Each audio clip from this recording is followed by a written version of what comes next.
Today, we're going to do something a little different.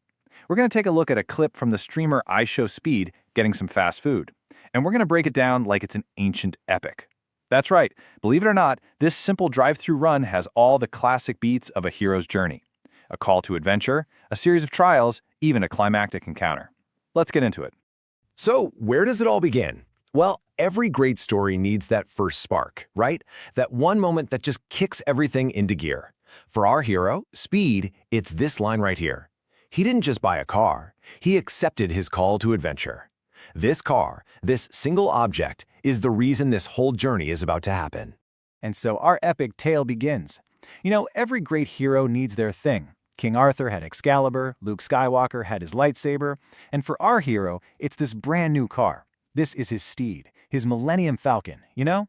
It's the very tool that's supposed to carry him through all the challenges that are coming his way. But, as we all know, with great power comes immediate conflict. But here's the thing. That first big conflict, that first monster the hero has to face, it's not some villain hiding in the shadows. No, not at all. The very first obstacle is almost always internal.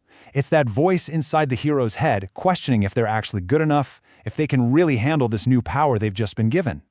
And boom, there it is. That first moment of real vulnerability.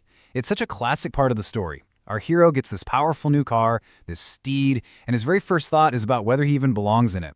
That's the imposter syndrome kicking in, and it's that first internal hurdle he has to jump over before his real quest can even start. It's just a really human, really relatable way for this whole thing to begin. So after wrestling with that self-doubt for a moment, our hero doesn't waste any time. He immediately sets out on his first trial, a quest that's basically designed to test him and his new ride. He's going to navigate the perilous journey of the drive-thru. And I want you to look at this structure. This isn't just, ordering some food. This is a highly structured ritual he has to perform. First, he has to approach the oracle. That's the speaker box. Then, he has to perfectly recite the sacred incantation, which is, of course, the food order. After that, he proceeds to the final gate, the window, to finally claim his reward. Every single step has to be done just right to prove he's worthy. Okay, now we're getting to the heart of the challenge. This isn't just a simple transaction. No, this is a real test. A test of memory, a test of speaking clearly, and a test of just holding it all together under pressure, with that mysterious oracle listening on the other side. Now, let's talk about the incantation itself. Just listen to how complex this order is. A who for one, a crispy taco, a frozen strawberry and cream, a Texas double whopper, a water, and a large Coke Zero. Come on, this isn't just a list of items. It's a linguistic trial, a test of our hero's focus and his precision. But then, right in the middle of this high-stakes trial, something pretty amazing happens. He completely breaks from the script. Our hero takes this moment to rally his followers to expand his kingdom, and this just transforms the whole quest. It's not just a personal mission for food anymore. It becomes this public declaration of his much bigger purpose. He's not just a hero, he's a leader. So, he passed the verbal trial of the oracle. He nailed the order. Now our hero advances to that final gate we talked about, the window. And it's right here that he meets a totally pivotal character, someone who could either grant him his prize or deny him completely. And this is a really crucial moment. It all comes down to the dynamic between these two people. You've got our protagonist, Speed, who's not just looking for food, but also for some kind of validation for his entire journey. And on the other side, you have the ally, Victor. He's the gatekeeper. He literally holds the key to our hero's success.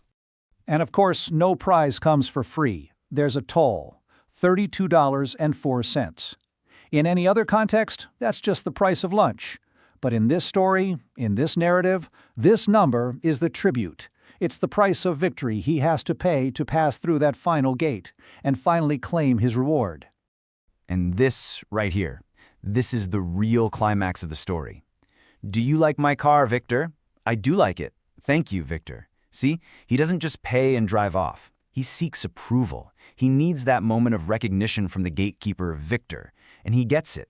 That simple validation, that I do like it, that's what solidifies his entire success. The hero has been seen. His journey has been affirmed. So now the reward is his. He's gotten the validation he was looking for, and we've reached the end. Or have we? Because just like in so many great stories, the ending isn't always what it seems. The hero might have won the battle, but the bigger story, it's far from over. Right when our hero is about to ride off into the sunset, The whole narrative just takes this sharp, confusing turn. That triumphant, now let's go, is immediately wiped out by a confused, wait, what? It's this sudden shift that leaves both him and us hanging. The nice, clean resolution we were expecting just got snatched away. And that leaves us with this final, lingering question. What happens when the narrative seems to end, but the actual journey isn't really over? This abrupt ending kind of suggests a pretty cool idea, that even in these small, everyday heroic journeys, the story is never truly finished. One quest just leads you right into the next one, and every little victory is really just one more stop on a much longer and often way more confusing road.